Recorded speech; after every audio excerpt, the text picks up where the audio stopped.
Donc, nous allons commencer la séance, qui est une séance de chirurgie digestive, par la présentation du compte-rendu de la séance de la semaine dernière par un de nos deux secrétaires annuels, Jean-Louis Béraud, qui est également un chirurgien viscéral.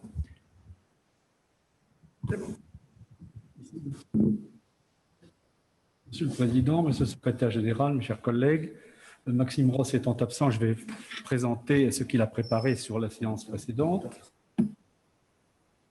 Cette séance était portée sur des communications diverses.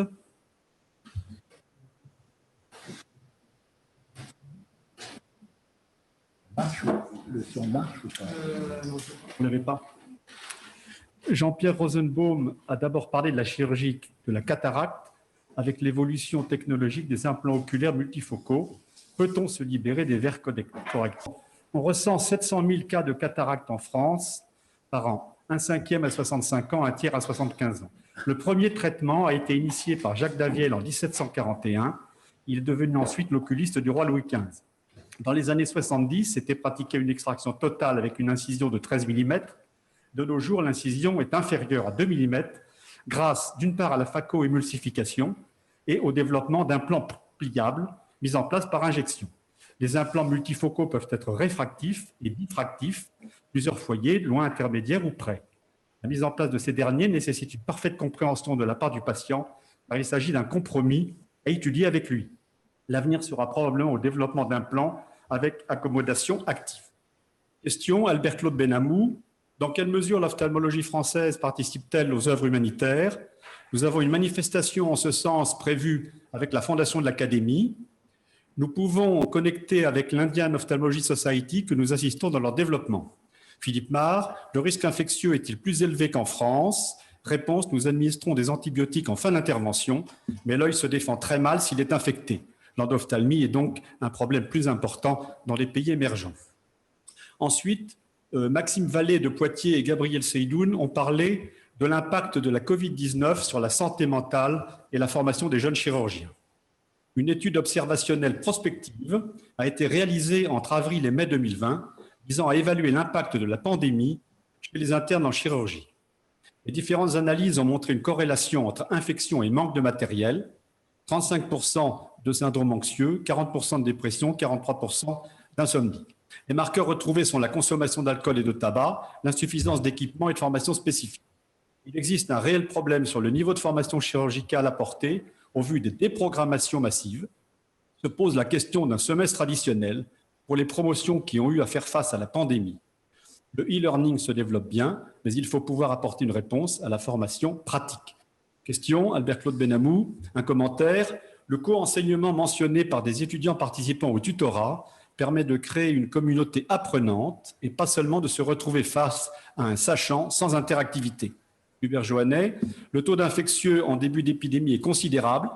Ce n'est pas la première crise sanitaire et c'est la première fois que le système se voit complètement déstabilisé. En effet, 4% et probablement même ce chiffre est minoré. Ceux qui ont été atteints exerçaient dans des spécialités à risque, notamment 15% étaient des ORL ou des chirurgiens stomato. Maxime Ross, y a-t-il une disparité géographique sur les résultats de l'enquête? Pas de différence en termes d'anxiété, de dépression ou d'insomnie. Ensuite, Pierre-Olivier Pinelli de Marseille a présenté la planification en 3D des prothèses totales de hanche. Charnley et Muller ont été les premiers à proposer une planification 2D pour l'arthroplastie totale de hanche afin d'anticiper les différentes ostéotomies et la position des implants. Pour autant, il persistait des problématiques de précision au moment de l'intervention et les études ont montré une amélioration seulement pour les moins expérimentés qui parviennent ainsi au niveau d'un opérateur déjà plus entraîné. L'utilisation de scanners faible dose permet désormais une planification 3D qui, cette fois-ci, améliore incontestablement la précision en inter- et intra-observateur. Cette méthode permet aussi de prévoir le type d'implant en fonction de l'aspect de l'os. Finalement, il s'agit d'un intérêt médico-légal. Question, Albert-Claude Benamou. Pouvez-vous apporter des précisions quant à l'utilisation de la 3D opératoire comme moyen d'exploration en direct? La réalité virtuelle est un moyen d'enseignement. L'étape d'après est la réalité augmentée qui permettrait de valider le positionnement de la prothèse par rapport à la planification. Hubert Joannet, C'est une chirurgie très rigoureuse. Quid de la robotique? Plusieurs robots sont commercialisés pour l'orthopédie. Le chirurgien devra toujours être présent pour reprendre la main au cas où. Il faut continuer à enseigner la précision du geste manuel. Maxime Ross, commentaire, réalité virtuelle, augmentée, robotique doivent être considérés comme des outils apportant une aide, n'étant pas là pour suppléer. Dominique Franco avait conclu, suite à une session sur ces nouvelles technologies, que progressivement, le temps péropératoire allait être remplacé par du temps préopératoire de planification, le robot œuvrant ensuite sous contrôle. Stéphane Hans de Suresnes a parlé de la chirurgie minimale invasive au laser et au robot dans les cancers du larynx. Le laser CO2, datant des années 80, est désormais le traitement standard des tumeurs glottiques de stade précoce. Les meilleurs résultats sont meilleurs que la radiothérapie, c'est moins onéreux, cela préserve mieux la qualité de vie et permet de garder pour plus tard éventuellement d'autres options thérapeutiques. Les problèmes relevés sont la courbe d'apprentissage qui est longue, les difficultés à optimiser l'exposition du plan glottique, la prise en charge de la commission antérieure. En 2005 se développe la TORS, Transoral Robotic Surgery, dont les indications sont les tumeurs de l'oropharynx et du larynx supraglottique. Ne nécessitant pas de trachéotomie, cette technique réduit largement la durée d'hospitalisation. De grandes attentes concernent les nouveaux robots Eagleport. Question. Bric Allaire, vous paraissez gêné avec la sonde d'intubation. Y a-t-il des avancées attendues? On utilise des petites sondes, numéro 5. Par contre, il est recommandé d'utiliser des sondes spécifiques. Lors de l'utilisation du laser, les sondes rigidifient le larynx et compliquent l'exposition glottique.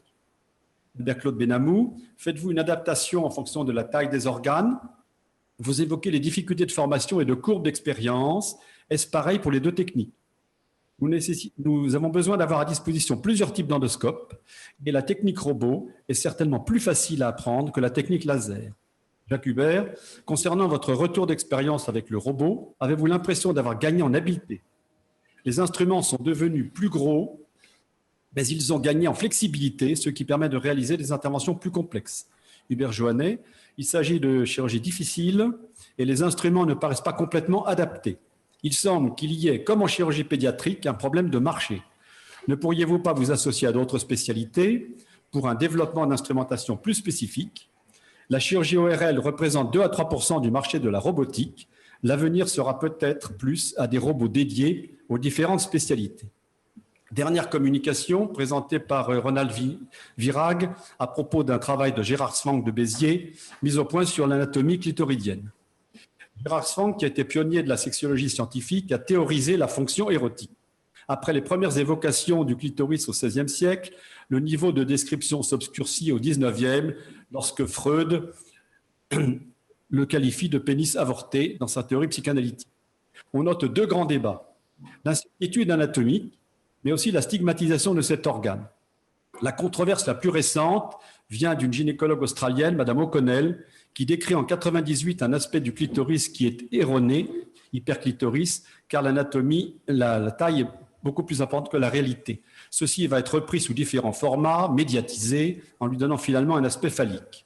Les études anatomiques et histologiques récentes ne retrouvent pas les dimensions annoncées et prouvent ce qui était déjà connu, la densité de terminaisons nerveuses.